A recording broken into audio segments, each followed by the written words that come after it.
Hello friends, welcome back to my channel small learning point. यहाँ history के 30 महत्वपूर्ण प्रश्न लेकर आए हैं जो कि काफ़ी इंपॉर्टेंट है एग्ज़ाम के लेवल से। तो आप लोग को कहीं भी वीडियो को स्किप नहीं करना है। यहाँ ध्यान दें कि हर्षचरित निम्नलिखित में से किसके द्वारा लिखी गई है।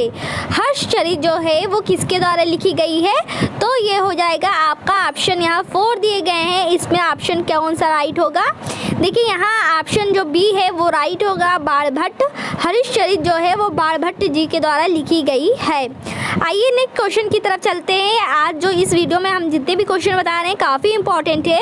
अगर इसका पिछला सारे और भी क्वेश्चंस चाहिए तो आप लोग जाकर देख सकते हैं हमारे चैनल में। यहाँ नेक्स्ट क्वेश्चन है कि निम्नलिखित में से किस शासक ने बौद्धों के लिए विख्यात विक्रमशिला विश्वविद्यालय की स्थापना की, तो हो जाएगा Dharampal. Option number D, Dharampal हो जाएगा विश्वविद्यालय की स्थापना, विक्रमशिला विश्वविद्यालय, तो धर्मपाल हो जाएगा। देखिए मैं क्वेश्चन और आंसर को काफ़ी रिपीट कर देती हूँ कि जिससे आपके माइंड में सेट हो जाए क्वेश्चंस और आंसर भी। देखिए शून्य के सिद्धांत का प्रतिपादन किसने किया था, तो यहाँ आपका ऑप्शन हो जाएगा सी, आर्यभट्ट हो जाएगा।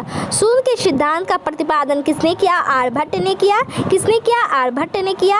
हेनसांग किसके शासनकाल के दौरान भारत आया था, तो हेनसांग जो था वो किसके शासनकाल के दौरान भारत आया। ऑप्शन नंबर सी हो जाएगा हर्षवर्धन।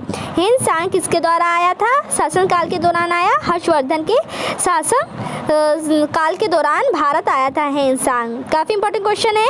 देखिए यहाँ है कि निम्नलिखित में से वह अंतिम बौद्ध राजा कौन था जो संस्कृत का महान विद्वान और लेखक था। वह अंतिम बुद्ध राजा कौन था, हर्षवर्धन था, जो संस्कृत का महान विद्वान और लेखक था। हर्षवर्धन कौन था, हर्षवर्धन था। बुद्ध राजा का कौन था जो संस्कृत का महान था, हर्षवर्धन। राजा हर्षवर्धन के दरबारी कवि कौन थे, राजा हर्षवर्धन के दरबारी कवि कौन थे। ऑप्शन बी हो जाएगा बाणभट्ट। तो बाणभट्ट हर्षवर्धन के दरबारी कवि थे। बाणभट्ट क्या थे, राजा हर्षवर्धन के दरबारी कवि थे। मैं क्वेश्चन और आंसर काफ़ी रिपीट कर देती हूँ जिससे आपके माइंड में सेट हो जाए। यहाँ है यूनानी राजदूत मेगास्थनीज इनमें से किस शासन के दरबार में था, Chandragupta Maurya. Megasthenes Seleucus Nicator का यूनानी राजदूत था जो चंद्रगुप्त मौर्य के दरबार में आया था। मेगास्थनीज ने इंडिका नामक पुस्तिका लिखी थी। मेगास्थनीज जो था वो इंडिका नामक पुस्तिका लिखी थी। तो ये इतने भी टॉपिक क्लियर हो गया। अगर आए कि इंडिका किसकी पुस्तक है या मेगास्थनीज ने इसमें में से कौन सी पुस्तक लिखी है, तो indica option is the right option होगा। यहाँ कि भारत का नेपोलियन किसे कहा जाता है, भारत का नेपोलियन किसे कहा जाता है, समुद्रगुप्त को। देखिए समुद्रगुप्त को कहा जाता है नेपोलियन। इलाहाबाद स्तंभ शिलालेख किसने बनवाया था, जो इलाहा स्तंभ शिलालेख है उसे किसने बनवाया, तो हरिशेर ने बनवाया था। किसने, हरिशेर ने बनवाया था। तो ऑप्शन ए आपका राइट ऑप्शन होगा। आइए चलते हैं नेक्स्ट क्वेश्चन की तरफ बढ़ते हैं हम लोग। तो वीडियो को लाइक करना, शेयर करना ना भूलें। देखिए यहाँ अजंता और एलोरा की गुफाएं भारत के किस राज्य में स्थित है। इससे पिछले वाले वीडियो में हमने अजंता और एलोरा के बारे में बताया था, तो उसमें काफ़ी डिटेल के बारे में बताया था, किसने बनवाया, कहाँ है और ये कैसे जाना जाता है। तो ये ऑप्शन यहाँ हो जाएगा महाराष्ट्र। तो अजंता और एलोरा जो है वो आपकी गुफाएं महाराष्ट्र में है। राजा हर्षवर्धन ने अपनी राजधानी से कहाँ स्थानांतरित की थी। जो राजा हर्षवर्धन थे वो अपनी राजधानी थानेश्वर से कन्नौज स्थापित की थी। मतलब स्थानांतरित मतलब बदला गया था। तो ऑप्शन ए राइट हो जाएगा, थानेश्वर से कन्नौज। गुप्त काल में किस धातु के सर्वाधिक सिक्के जारी किए गए थे, गुप्त काल में किस धातु के सर्वाधिक सिक्के जारी किए गए थे, तो हो जाएगा यहाँ ए ऑप्शन सोना। तो सोना जो था वो गुप्त काल में किया गया था। गुप्तों द्वारा जारी किए गए सोने के सिक्कों को दिनार कहा जाता था तथा चांदी के सिक्कों को रूपक कहा जाता था। तो इतना आपको पता चला कि गुप्त काल में सबसे ज़्यादा सोने के थे और चांदी के सिक्कों को रूपक कहा जाता था, सोने के सिक्कों को दिनार कहा जाता था। देखिए यहाँ नेक्स्ट है, निम्नलिखित में किनके सिक्के संगीत के प्रति उनका प्रेम दर्शाते हैं। निम्नलिखित में किनके सिक्के, तो गुप्तों के। जो गुप्तों के सिक्के थे वो संगीत के प्रति उनका प्रेम दर्शाते हैं। नेक्स्ट क्वेश्चन देखते हैं कि नेक्स्ट क्वेश्चन क्या है। नेक्स्ट क्वेश्चन की तरफ चलते हैं। तो अगर जो क्वेश्चन जैसे लगे कि हाँ ये भूल जाऊंगा या भूल जाऊंगी तो उसे स्क्रीनशॉट ले लीजिएगा। आर्यभट्ट और कालिदास किस गुप्त शासक के दरबार में थे? तो यहाँ ऑप्शन नंबर बी हो जाएगा चंद्रगुप्त सेकेंड, चंद्रगुप्त विक्रमादित्य। तो आर्यभट्ट और कालिदास किस गुप्त शासक थे, इतना पता चला। कलिंग नरेश खारवेल का संबंध निम्नलिखित किस राजवंश से था? तो ऑप्शन इसमें आपका ए राइट हो जाएगा, महामेघवाहन वंश। कलिंग नरेश खारवेल का संबंध किस राजवंश से था? महामेघवाहन वंश। 711 ईस्वी में किस अरब ने सेनापति ने सिंध पर विजय प्राप्त की थी? तो ए हो जाएगा मोहम्मद बिन कासिम। 711 ईस्वी में किस अरब सेनापति ने सिंध पर की थी? मोहम्मद बिन कासिम। 711 से 12 ईस्वी में अरब जनरल मोहम्मद कासिम ने सिंध प्रांत पर विजय प्राप्त की। यह भारत में पहली अरब विजय थी। 738 ईस्वी में अरबों को किसने पराजित किया था? तो 738 ईस्वी में अरबों को किसने पराजित किया था? तो आपका यहाँ ऑप्शन हो जाएगा प्रतिहारों ने। प्रतिहारों ने क्या हो जाएगा? प्रतिहारों ने। इतना ध्यान रखें क्वेश्चंस को। आइए चलते हैं नेक्स्ट क्वेश्चन की तरफ। तो यहाँ हो गया 738 ईस्वी में अरबों को किसने पराजित किया? प्रतिहारों ने। नेक्स्ट है खजुराहो स्थित मंदिर का निर्माण किसने किया था? तो चंदेल क्या हो जाएगा? यहाँ देखिए ऑप्शन नंबर यहाँ सी राइट हो जाएगा, चंदेल राजपूत हो जाएगा। खजुराहो स्थित मंदिरों का निर्माण चंदेलों ने किया था। खजुराहो के मंदिरों का निर्माण 950 ईस्वी से 1050 ईस्वी के बीच इन्हीं चंदेल राजाओं द्वारा किया गया। खजुराहो के मंदिर मध्य प्रदेश में हैं। चालुक्य वंश का सर्वाधिक प्रसिद्ध शासक कौन था?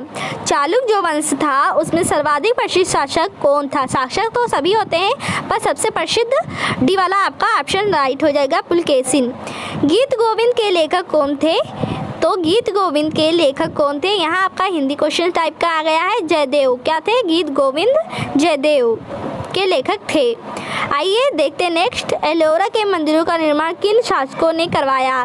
तो यहाँ हो जाएगा आपका राष्ट्रकूट हो जाएगा, राष्ट्रकूटों ने करवाया था।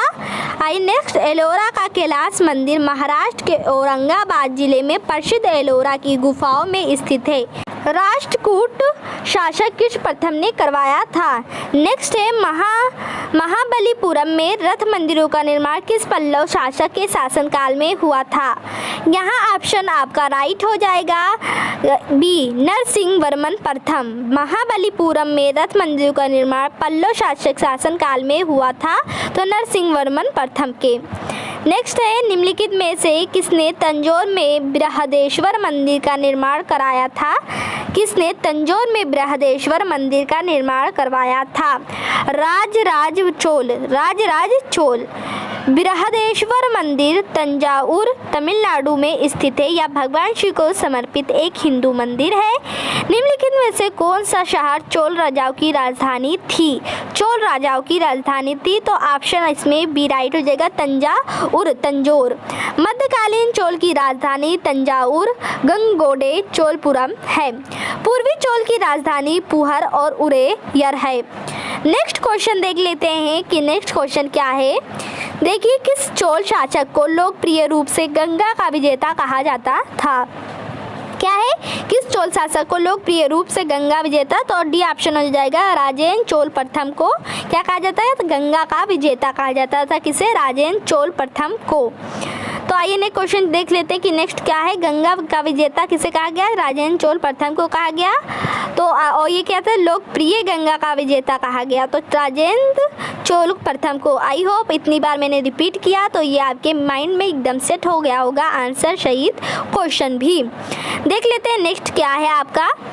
नेक्स्ट है, अधिकांश चोल मंदिर किस देवी देवता को समर्पित हैं? तो जो अधिकांश चोल मंदिर हैं वो किस देवी देवता को समर्पित है?